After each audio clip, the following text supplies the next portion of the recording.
pernyataan resminya sudah sangat jelas ketika sebelumnya UGM diam-diam saja. Bang Kozi katanya UGM tidak mengklarifikasi, tidak memberikan informasi apapun menjawab pertanyaan publik. Tapi ini sudah dilakukan, mau UGM bagaimana lagi? Kalau soal statement ini kan sudah yang kedua ya. Dulu di 2022 saat Bambang Trimulyono menggugat sejumlah pihak, tapi tanpa UGM ya. Saat itu hanya yang dipersoalkan ijazah SD, SMP, SMA. Tiba-tiba UGM memberikan klarifikasi, padahal UGM bukan pihak yang digugat saat itu.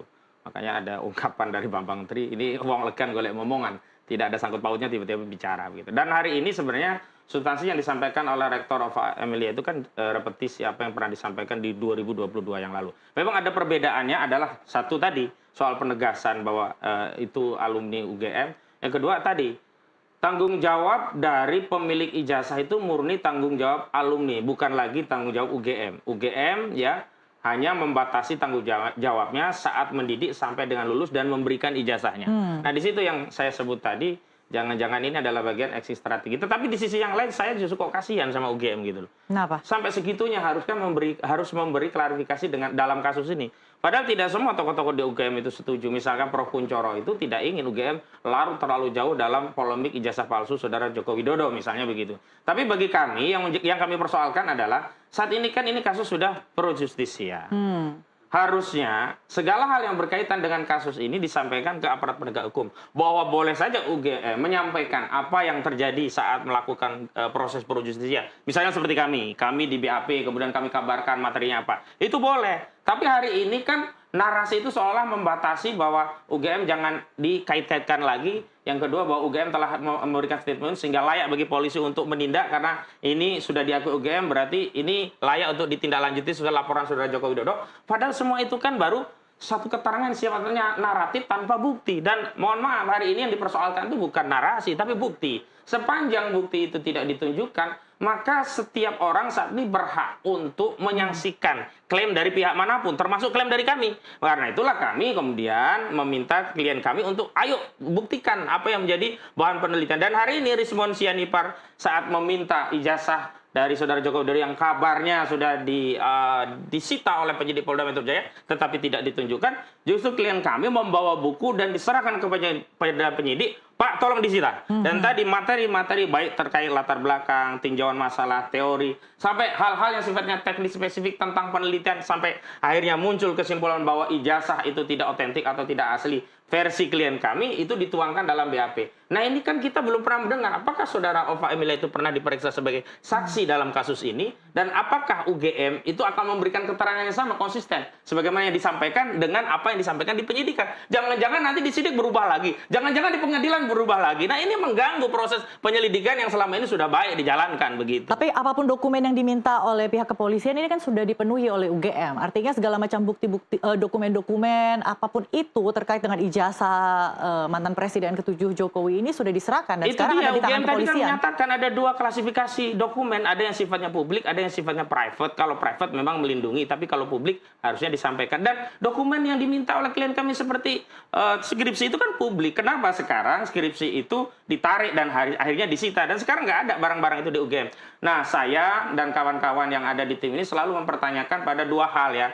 Yang pertama, keseriusan penyidik untuk membuktikan apakah Saudara Joko Widodo benar-benar berijazah asli. Yang kedua, pembuktian bahwa klien kami itu melakukan fitnah atau pencemaran. Karena begini, logikanya sederhana. Tidak mungkin orang itu dituduh fitnah, pencemaran kalau belum dibuktikan ijazah itu asli. Sementara dasar daripada pencemaran dan juga fitnah itu karena klien kami menyatakan ijazah ini kan palsu. Tidak boleh kita melangkah kepada hal yang lain, sementara pembuktian tentang ijazah asli dilakukan bersama-sama. Makanya dulu kami dorong harusnya dengan pasal 263 dibuktikan dulu. Kalau ternyata di pengadilan tidak terbukti bahwa ijazah itu palsu dan dalam pertimbangan dinyatakan ijazah Saudara Joko Widodo asli, baru berpindah ke klien kami. Ini kan nggak adil, klien kami dikejar-kejar kasus, sementara laporan terhadap Jokowi dihentikan, rakyat kan bisa melihat. Ya pokoknya sekarang kan perkara di Barreskrim ini sudah clear ya, sudah case close gitu. Oh tidak, sebenarnya kami tidak menganggap itu clear gitu. Bahkan kami meminta agar yang di Polda Metro Jaya diadakan gelar perkara khusus sebagaimana yang dilakukan di Barreskrim Mabes Polri. Karena objeknya sama-sama penyelidikan. Kenapa penyelidikan di Barreskrim yang dihentikan bisa dilakukan gelar perkara, sementara penyelidikan yang ditingkatkan penyidikan di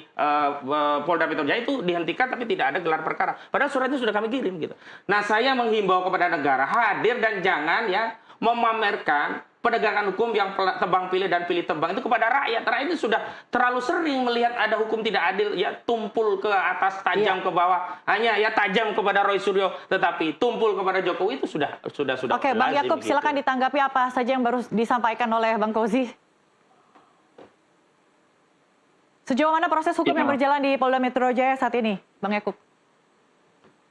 Iya, pertama kembali lagi tadi karena diulang lagi tadi mengenai statement UGM, saya juga kembali melihat lagi, saya masih cukup impress karena itu sangat terang benderang tadi yang dikatakan oleh UGM. Dan poin yang paling utamanya adalah ijazah Pak Jokowi itu adalah asli dan sah, di mana beliau telah menjalani semua rangkaian kegiatan sebagai mahasiswa dan akhirnya lulus. Nah, kalau pendapat kami justru ini akan membuat penyidikan di Polda Metro Jaya menjadi semakin mudah dan semakin lebih lancar. Karena sudah jelas penerbit ijazahnya sudah mengatakan dengan gamblang secara resmi bahwa itu asli. Nah, kita juga bisa melihat ini di putusan-putusan MK, kayak ada MK bahwa ketika ada sengketa pilkada dan ijazah seorang calon bupati atau calon kepala daerah itu dipermasalahkan, itu tinggal ditanya oleh hakim MK. Coba ada nggak statement atau verifikasi dari lembaga yang mengeluarkan. Ketika itu ada, ya sudah selesai. Jadi kalau ini nanti akan dibuat seakan-akan mengecek keaslian ijazah itu harus melalui seorang ahli, kan ini bagaimana? Nah, ini akan merusak tatanan sistem hukum yang sudah ada dan akan menjadi makin ngawur kalau menurut pandangan kami. Nah, Bang Yakub, kemudian bahwa ada ya silakan dilanjutkan dulu. Iya, kemudian bahwa ada satu lagi anggapan bahwa kembali lagi harus ada putusan pengadilan dulu yang menyatakan ijazahnya asli. Baru bisa masuk kepada pencemaran nama baik. Menurut kami pandangannya ini juga keliru, karena menurut kami justru semua dokumen itu harus dianggap asli kecuali sampai ada putusan pengadilan yang menyatakan itu palsu. Jadi bayangkan aja kalau setiap kita punya sertifikat tanah, kita harus buktikan dulu ini asli. Ini kan sertifikat tanah harus justru dianggap asli nih kalau kita menggunakan di bank sebagai jaminan, kecuali ada putusan pengadilan mengatakan itu palsu. Jadi kan ya jangan dibalik-balik kalau menurut kami. Oke, Bang Yakub, apakah buku Jokowi White Paper ini juga akan mempermudah ya proses hukum yang saat ini berjalan di Polda Metro Jaya sebagai salah satu bukti dugaan fitnah? Kembali kalau menurut kami, ya kami juga belum melihat sebenarnya isi bukunya seperti apa ya. Tapi kalau menurut kami buku apapun itu ya sah-sah saja ditulis. Namun menurut pandangan kami juga tidak ada nilainya. Karena kembali lagi, polisi kan memiliki hak dan kewenangan sendiri nanti untuk melihat apakah bukti-buktinya sudah cukup atau belum. Kemudian kemana dia harus mencari bukti, kepada siapa dia harus mencari bukti, bobotnya seperti apa, apakah menurut mereka kasusnya ini memiliki alat bukti yang cukup untuk dinaikkan ke penuntutan. Nah, kalau menurut pandang kami tidak ada nilainya buku tersebut. Namun ya kembali lagi, ya silahkan saja kalau mau ada siapapun melakukan pembelaan diri dengan cara apapun, termasuk membuat buku, begitu Mbak Mona. Oke. Silakan. Sebenarnya kalau klarifikasi itu disampaikan oleh UGM, kami bisa menerima dan itu punya nilai begitu. Sayangnya hari ini UGM tidak mau berdiskusi dua arah.